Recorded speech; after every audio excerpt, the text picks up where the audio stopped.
Terima kasih pemirsa, Anda masih bersama kami di Economic Challenges. Pak Susilo, tadi ada beberapa pertanyaan dari para pemangku kepentingan. Bagaimana itu, Pak? Begini, saya mau address yang pertama masalah insentif ya.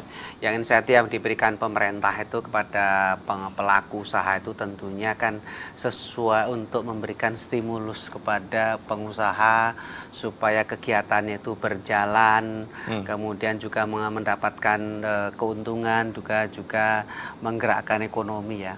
Tentunya insentif itu disesuaikan dengan kondisi dan sesuai dengan permintaan dari pengusaha. Jadi misalkan tadi disampaikan oleh Pak Paulus, sebetulnya insentif yang diberikan kepada produsen biodiesel itu sudah cukup. Tapi seandainya diperlukan lagi untuk memberikan stimulus lagi, tentunya kita juga selalu mendengar kepada pengusaha. Itu yang jadi pertama. Ada harapan untuk iya itu dong. Ya? Soalnya kalau misalkan semua peraturan-peraturan yang dibikin pemerintah itu, bagaimana supaya not just for the sake of making peraturan, tetapi betul-betul harus jalan. Harus jalan, otomatis harus ada masukan daripada pengusaha. Sehingga ibaratnya memberikan obatnya itu pas gitu. Itu yang pertama. Untuk masalah subsidi, ya tentunya sekarang ini kan subsidi itu diperlukan kalau diperlukan gitu loh. Di dalam asumsi makro kita juga sudah sudah ada yang namanya subsidi BBM juga sudah ada di situ gitu. Jadi bukan nggak ada. Kalau subsidi BBM itu kita sudah tahu ya. Kemudian subsidi BBM untuk bahan bakar nabati juga sudah ada. Sudah ada itu. Udah. Jadi itu tadi Pak Mas Leo. Akhirnya ya nomor satu bahwa produksi CPO kita itu berdasarkan informasi yang kita peroleh, berdasarkan estimasi yang dilakukan oleh GAPKI juga terjadi tren kenaikan produksi yang bukan main besarnya. Otomatis kan sehingga pemerintah itu juga memberikan pilihan kepada beliau-beliau itu untuk yang tadi jalur food yang tentunya tidak akan juga mengganggu jalur biodiesel gitu loh. Kalau misalkan produksinya cuman pas-pasan ya akan ribet. Itu yang pertama, sehingga dari segi CPO sendiri tentunya kita harapkan cukup. Dan ekspansi daripada perkebunan juga masih ada. Itu yang pertama. Yang kedua juga ada sumber daripada bahan nabati yang lainnya. Yang bagus katanya kemiri Sunan, kemudian juga ada jarak, ada macam-macam, di mana Kementerian Pertanian sekarang itu betul-betul serius untuk mengevaluasi kira-kira bahan yang paling bagus itu yang mana, yang comparable dengan CPO. Jadi bukan hanya dari CPO saja, dan yang di mana makin banyak sumber-sumber itu yang ketungganya kita eksplor untuk kita. Bicara soal sumber tadi, biofuel yang dari CPO, apakah kemudian nanti Kementerian ESDM, pemerintah, akan mewajibkan produsen CPO dan juga Probi untuk menjual CPO untuk keperluan biofuel ini pada harga tertentu, Pak? Enggak juga. Sebenarnya kita harapkan begini. DMO itu hanya domestic market obligation itu hanya diperlukan kalau memang antara produksi dengan kebutuhan itu misalkan terpaksa tidak klop. Tetapi kalau semua itu cukup banyak, ibaratnya cukup dipakai untuk keperluan semuanya, ya tidak perlu di DMO. Karena ini sebetulnya merupakan pilihan daripada industri itu sendiri, Mas.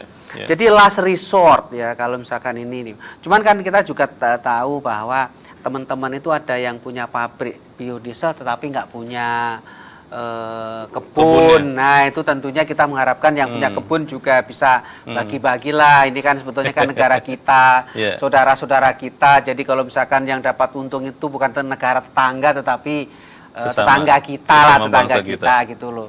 Ini hal-hal tersebut itu tentunya kita ini ujung-ujungnya bahwa dengan kalau kita berkolaborasi dengan baik, maka target pemerintah akan tercapai dan ujung-ujungnya juga kita bisa menghemat devisa. Pak Joko, sudah cukup jelas yang disampaikan oleh Pak Susilo, tapi mungkin ada yang masih diharapkan dari pemilik kelapa sawit? Saya garis bawahi tadi bahwa ini DMO itu diberlakukan kalau tidak match antara supply dengan demand tadi. Jadi itu penting itu karena jangan sampai kemudian ini DMO ini dulu pernah ya, jadi tahun 2000-an itu kan pada waktu harga minyak goreng tinggi dulu kan. Melonjak. Itu kan kita suruh demo juga itu. Ya, tapi what's happen nggak kemana-mana gitu. Tidak menurunkan harga juga. Nggak kemana, harga tetap tinggi juga. Bahkan kemudian pernah pakai pajak ekspor 60% gitu. Yang terjadi apa? Penyelundupan. Ya. Kemudian jangan lupa pernah kita juga suruh DMO minyak kita. Dulu kita pernah punya branded minyak goreng namanya minyak kita. Seluruh produsen CPO suruh bikin minyak kita, iya. Jual ke pasar. Iya. Apa yang terjadi? Hari ini mati itu. Apa yang terjadi? 5 perusahaan minyak gorengnya divonis KPPU. Karena dianggap kartel? Kartel, pemerintah diam. Oke. Jadi janganlah kita mengulangi kesalahan yang sama terus menerus. Jadi ini pelajaran. Jadi mekanisme pasar menurut saya harus dihormati. Pak Hermanto, ada yang harus dilakukan oleh semuanya, Pak. Mungkin bukan hanya pemerintah, juga oleh para pelaku-pelaku. Kadang-kadang pengusaha kan juga ketika rugi teriak, tapi ketika untung diam-diam saja begitu kan. Bagaimana Pak Hermanto? Iya, jadi memang kalau pengamatan kami industri kelapa sawit atau dari sejak hulunya lah ya, itu sangat profitable sehingga katakanlah walaupun biaya keluar cukup tinggi, mereka masih bisa sustain gitu ya, dan itu bagus memang untuk perekonomian ya. Jadi satu hal memang ibarat keuntungan ya, profit rate-nya itu tidak terlalu tinggi ya, terimalah itu gitu ya.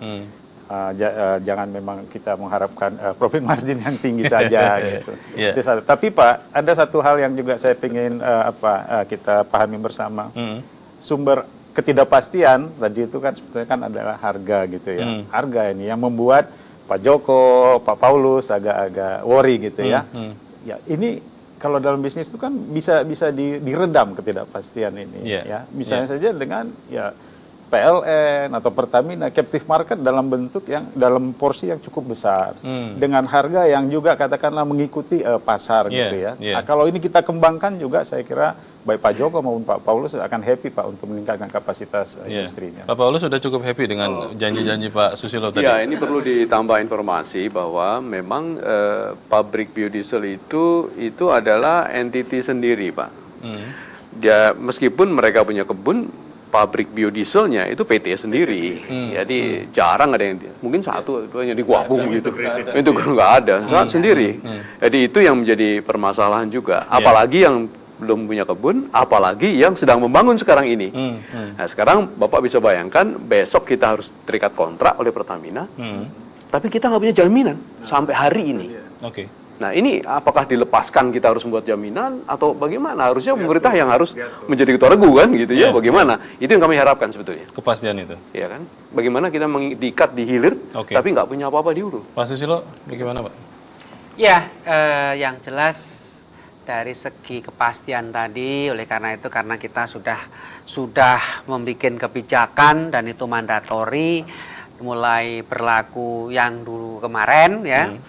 Dan kemudian Pertamina sebagai pelaksana itu sudah menyampaikan permintaan tender, boleh dikatakan tender kepada supplier biodiesel untuk mensuplai paling tidak 2 tahun dulu dengan adanya existing capacity.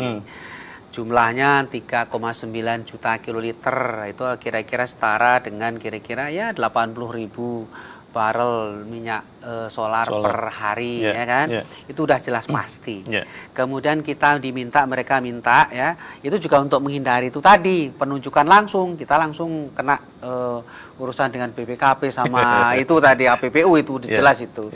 Nah Pertamina minta untuk masing-masing suppliers itu menawarkan harga yang diminta long term tadi, ya kan? Maunya bagaimana? Ayo, itu loh. Jadi kita serahkan kepada, tapi terms and conditions-nya itu sudah jelas. Oleh karena itu dari segi kepastian, baik volumes long term maupun kepastian harga kita serahkan ini untuk silakan datang. Yang jelas kita perlu seperti itu. Baik. Dengan demikian kita harapkan bahwa masing-masing pemain akan bermain dengan lapangan yang cukup lebar. Dialog ini saya rasa tidak akan berakhir di sini, tapi kita nanti akan lanjutkan lagi di kemudian hari. Ini adalah awal dari dialog yang bagus, Pak Joko, Pak Hermanto, Pak Paulus, dan Pak Susilo. Terima kasih sudah ada di sini. Selamat malam. Dan pemirsa, itulah akhir dari Economic Challenges malam ini. Saya Leonard Samasu. Terima kasih. Sampai jumpa.